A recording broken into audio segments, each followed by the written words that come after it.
Welcome everyone to today's session. We will be talking about managing um, dimensions and categories in Stratum. And so basically that's what we will discuss today. So managing dimensions and categories.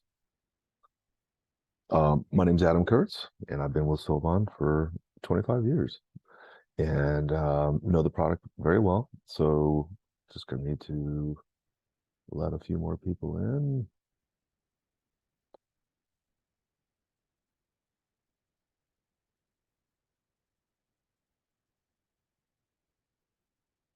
Welcome, welcome, welcome. I know I'm starting a little, well, I'm starting on time basically. So today we'll be talking about how do we manage dimensions and categories. It's more of an administrative class today. Uh, this way you can actually manage the visibility of both the dimensions and measures. For the measures specifically, you can set them up for write back capable, what we call planning capable, so that you can actually update forecasts and budgets. Create them from history by using data copies. So those things are set up in the measure management menus. And then for the dimension management menus, you've got, again, you can turn it on and off for visibility. And hold on, we have a chat already. What am I doing? Ah, thanks, Sam. Absolutely. So basically, these are, so for the dimension, again, you can hide the dimensions if you don't want. There are some dimensions that you may not be using that are showing up. Simply just toggle those off.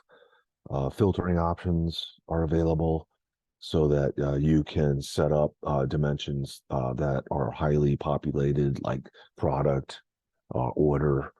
Um, when you do a filter on those dimensions, you don't want it looking for all the members, like some of the higher dimension levels, it'll give you a subset or it'll page out the members. Well, for product and order, that's a lot. So you don't want, so basically you want to turn that to turn it off, the basic feature off. And I'm going to show you how to do some of that today so you can control how these filtering menus populate, which is important because for performance purposes, you basically want to turn the basic off for highly populated dimensions. And we'll get into that a little bit further in detail as we move along. We'll take some questions as usual. You can use the chat feature, or you can simply just unmute yourself at the end of the session, and we'll go from there. So where's this measure? Why isn't it showing up? Users. Why are all these unused measures and dimensions available? Yeah. Yeah, why are they available? Why are we throwing everything at the user? Just creating more of an unpleasant experience. Where's that dimension at? I'm looking for order, or I'm looking for product. Where is it? Why is it searching forever when I filter this particular dimension? So I don't know if you got these questions, but I've seen it. I certainly have seen it. I've been implementing the product for many years now. So of course, this might happen, and or you might add a measure, and you might not have it enabled within the measure menu. So these are the things we'll address today, and we'll figure out how to make them available and how to manage these things. So for the measures, as you can see, I've got kind of like the pre 7.4 version, and then 7.4 plus, because basically they moved the developers. When I say they, the Sylvan developers moved the measure menus. They actually revamped the admin utilities menu into a hamburger menu.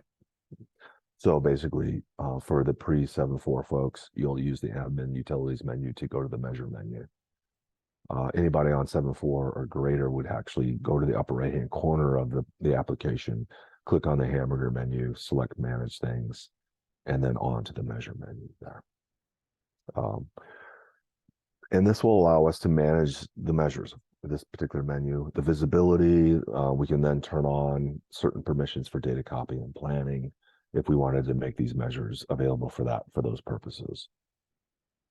The measure menu comes up. As you can see, it then allows us to manage the measure. As you can see, We can search for certain things over in the right-hand corner.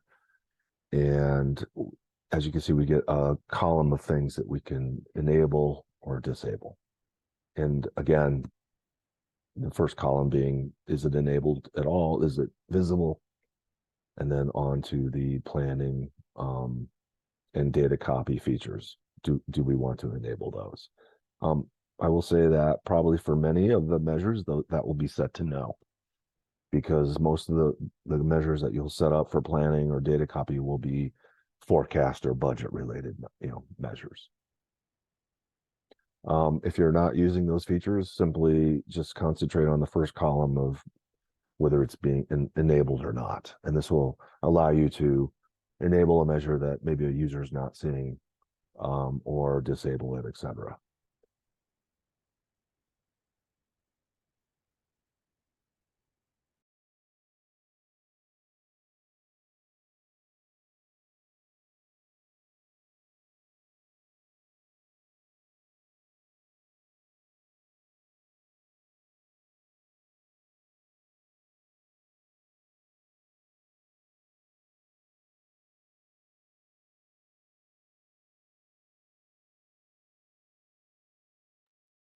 Okay, sorry about that. My lawn mowing folks decided to show up right in the middle of the webinar. All right, so that's the measure menu. We'll take a closer look at that. I'm going to see if I can close this window. Sorry, folks. Oh, give me 1 second.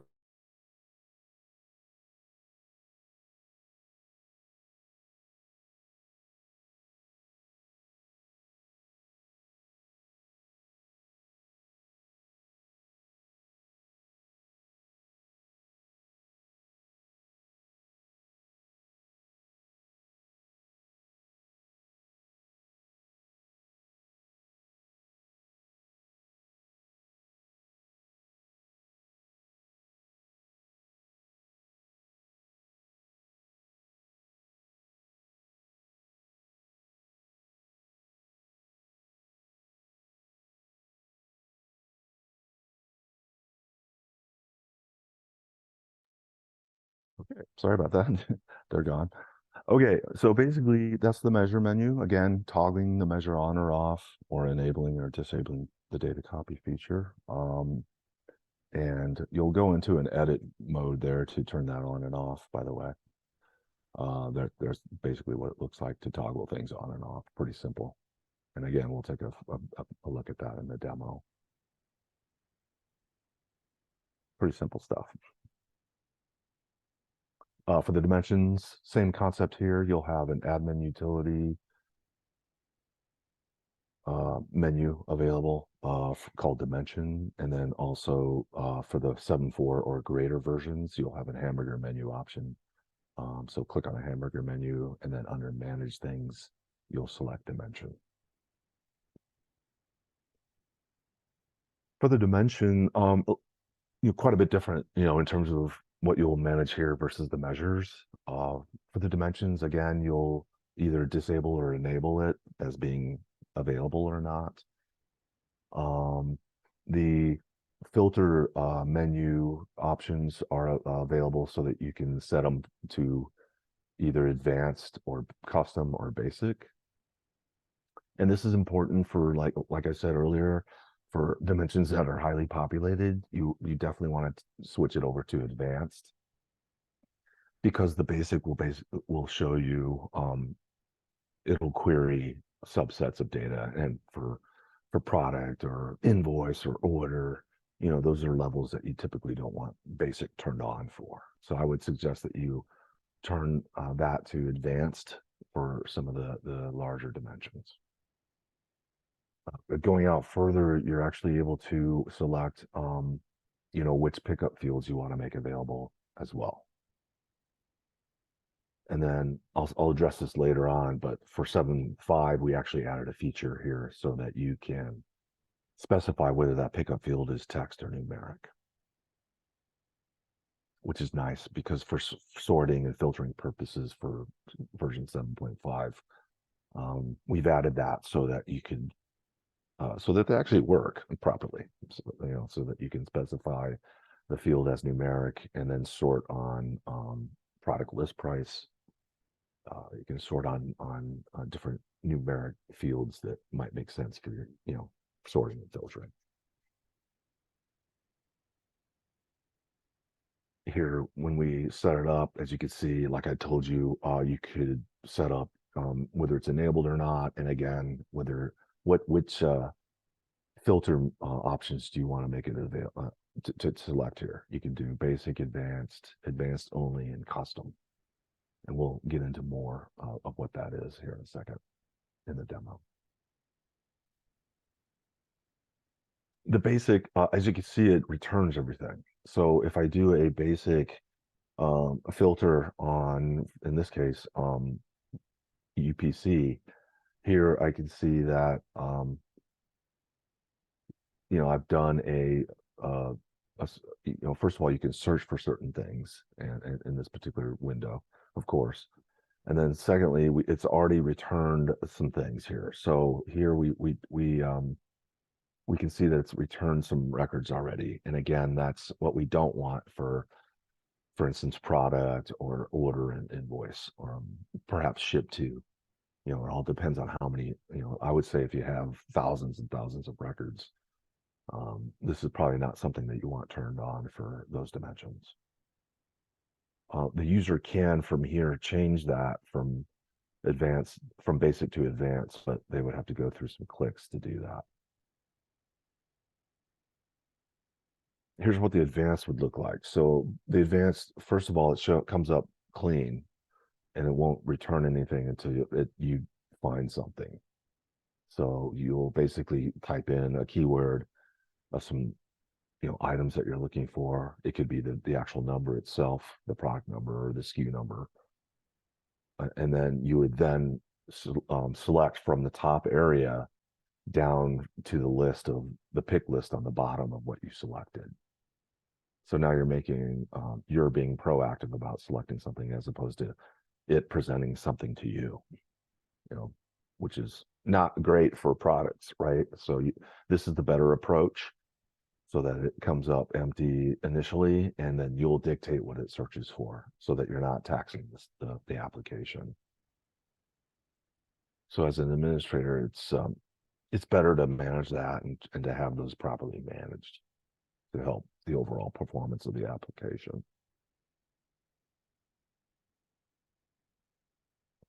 You could paste for filtering purposes, it allows you to paste in items and whatnot. Just as an informational area here, we can see that, that is a feature that's available for filtering as well. For the dimensions, you can control, again, for filtering, which you'll select by these different attributes, whether they're disabled or enabled or not. And they will then, once you manage your dimensions in the dimensions menu, this will dictate what shows up in the filter area for the different attributes for each dimension. This is the new feature I was discussing. Here's at the product level, we could see that we can make it available, and then we can select whether it's text or numeric for those different attribute fields. And that'll help us with the sorting and filtering options. As users use that, this will actually make that work out of the, right out of the gates, instead of the user doing that within the views. So this is the global setting, right? This is something that you'll set globally, so the user doesn't have to deal with it in the view. That's my email address and my phone number. You can contact me as needed with any questions or comments. Don't hesitate. Also, there's different ways to contact Sylvan in addition to our customernet.sylvan.com, which we've done a lot of work on that, and we revamped quite a bit of ways to access information there. So make sure you check it out. And then our YouTube channel, this video will eventually show up there, along with the other Insight videos that we've done in the past. So feel free to check out our YouTube channel and hit the subscribe button. It's demo time. Okay, so how do we do this? So I'm using 7.4. Well, actually, I'm actually using 7.5. So my menus will be in the hamburger menu in the upper right-hand corner. If you're not at this level, you're going to see an admin utilities menu here in this in the left frame. So you'll select that and then you'll open it and then you'll see both the dimension menu option and the measures menu options. So again, pre 7.4, could be 7.3. Gosh, I hope I'm right on that. Nevertheless, if you don't see an admin utilities menu option here, or better yet, if you don't see a hamburger menu in the upper right hand corner, then you'll have an admin utilities in the left frame.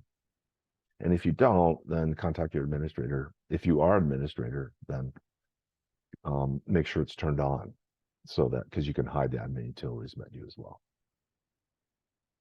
Hamburger menu. Okay, so living in the world of today, I would come here to the hamburger menu, select it, and select manage things, and then go into my either my category, dimension, or measure areas to manage these things. The dimension, we'll go into the dimension menu first. All right, so here's the dimension menu. As you can see, they're all alphabetical. So if you're looking for something, you can kind of scroll through and you'll see that they're in alphabetical order. I'm going to minimize my left frame just to give us a little bit more real estate here.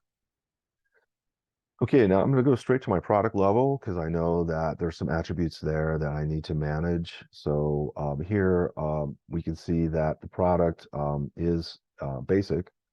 So we're going to go ahead and leave that on, and I'm going to show you the differences. We can actually play around with this a little bit.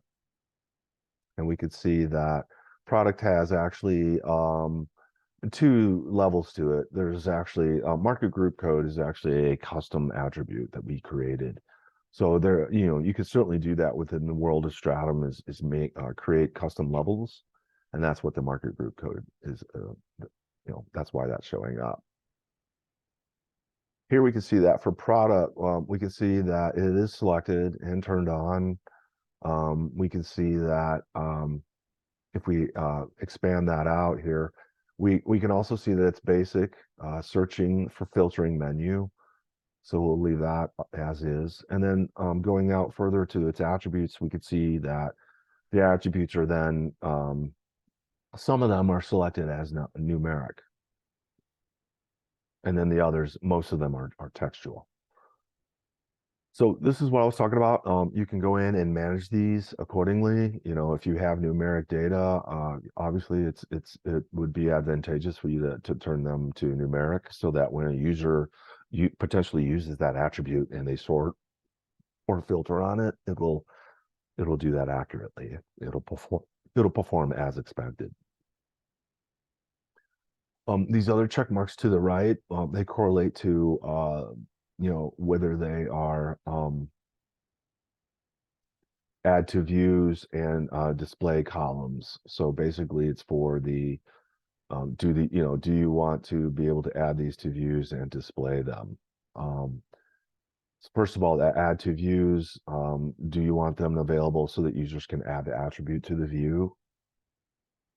And then the second check mark, they should work on freezing the columns there. The display columns, as you can see, this would turn them on for the filter menu and make them available as display columns in the filter menu. Okay. So that's what we have for product. So if I were to run a view,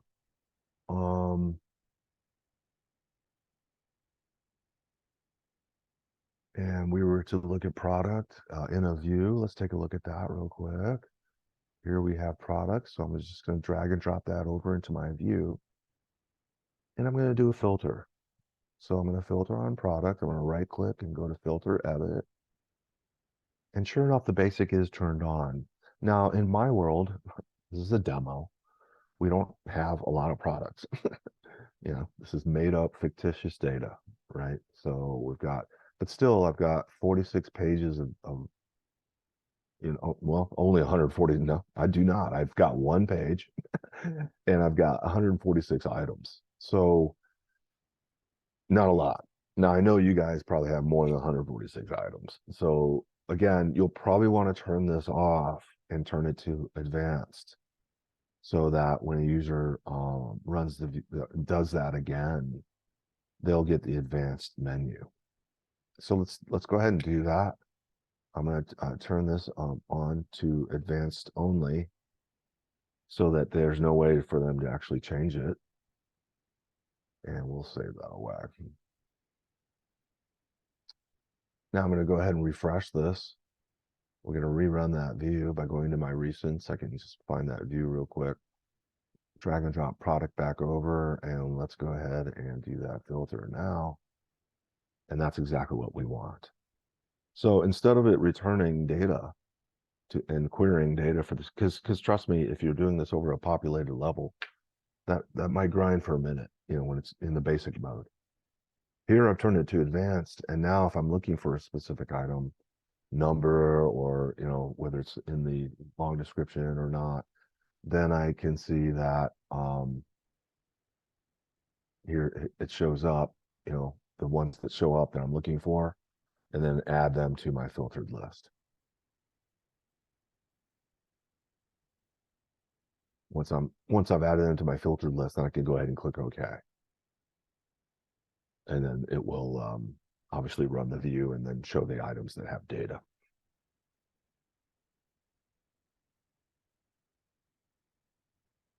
If I go back into my filtered list, again, it behaves the same way. So there's no way for me to, tax the system.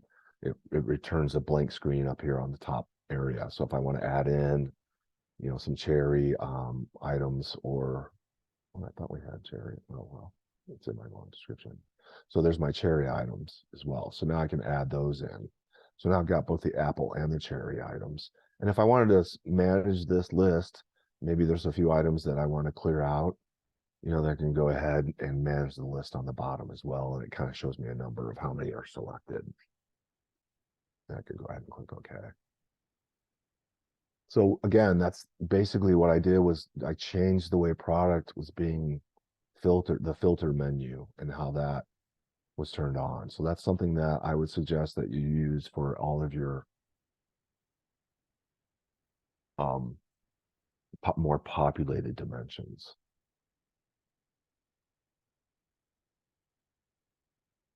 And then in terms of just filtering and sorting, so now if I add in the attribute, so I'm right clicking on product and selecting add attribute relationship, this will allow me to bring in like current list price, which is a numeric field. So here we've got a numeric, so we've deemed this numeric in my so if I go to list price, I can see that it indeed is numeric in my dimension management menu. So if I come here and sort that, then it'll treat it as a number, and it will allow me to sort this. It'll sort properly. We've had issues with this in prior versions because it's text only, and so normally what you would have to do is create a calculated column, get into some serious syntax so that it performs properly. It's not pretty. So this is a really good feature that I think has been incorporated into the latest version 7.5. So if you're not on that version, this is a great reason to get up on it, and not to mention other really good reasons as well. We do have a 7.5 insight session recorded, so make sure you check that out on the YouTube channel.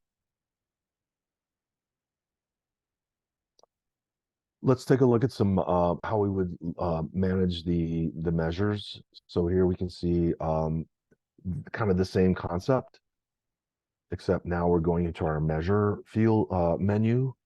And if you're looking for specific measures like sales measures, then you can find those pretty quickly just by clicking it, typing in sales and selecting the magnifying glass for the search.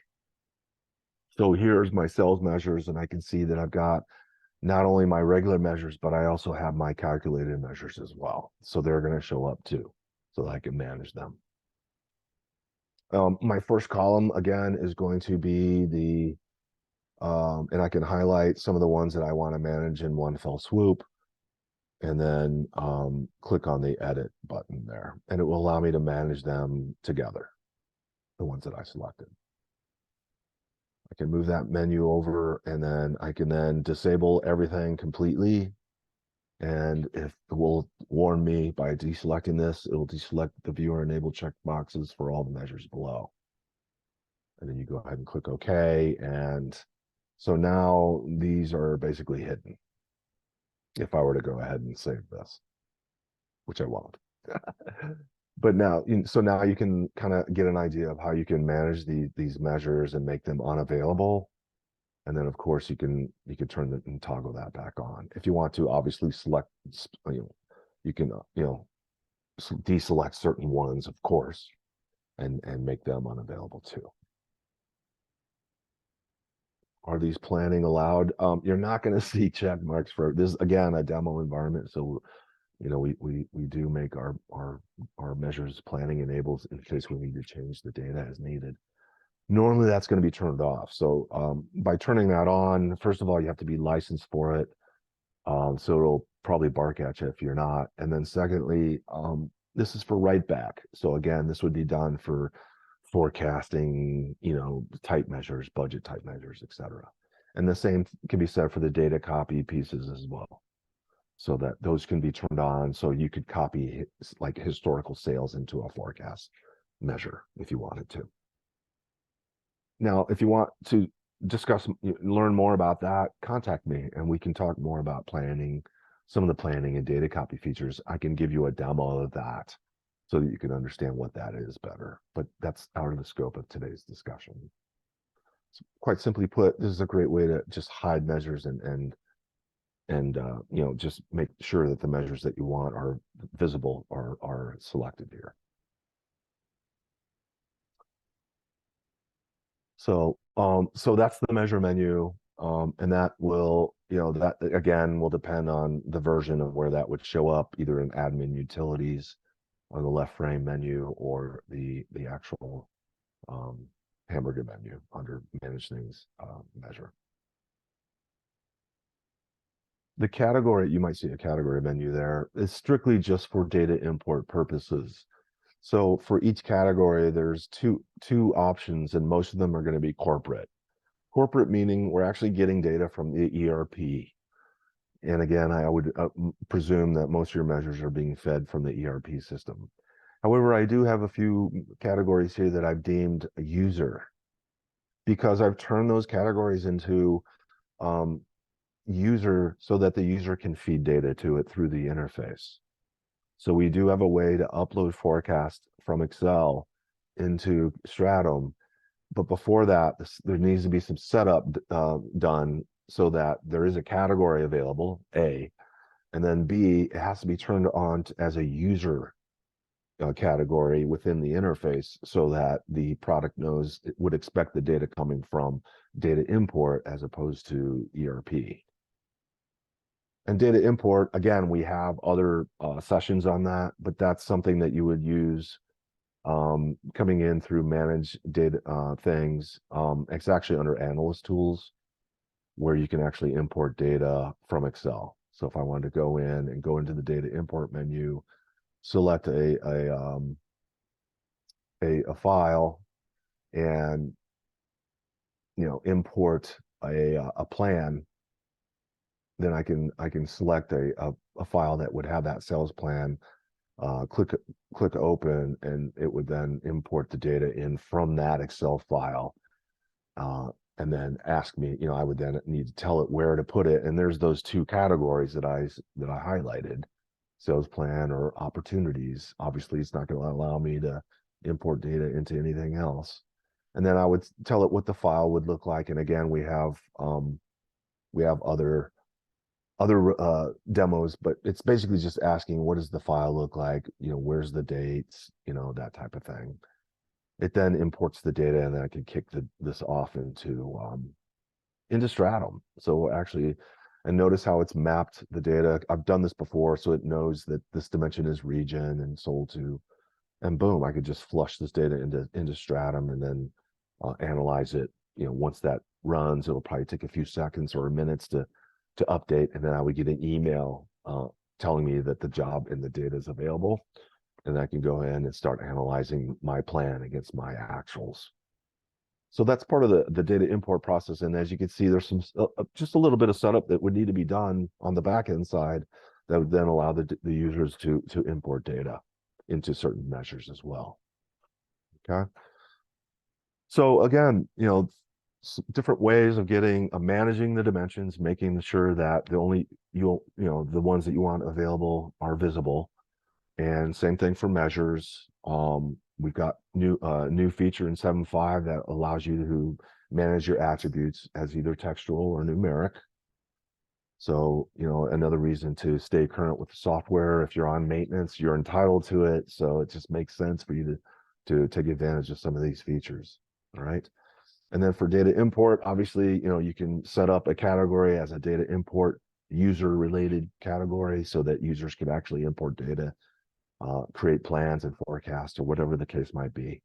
So all of that, as you can see, is managed through the hamburger menu.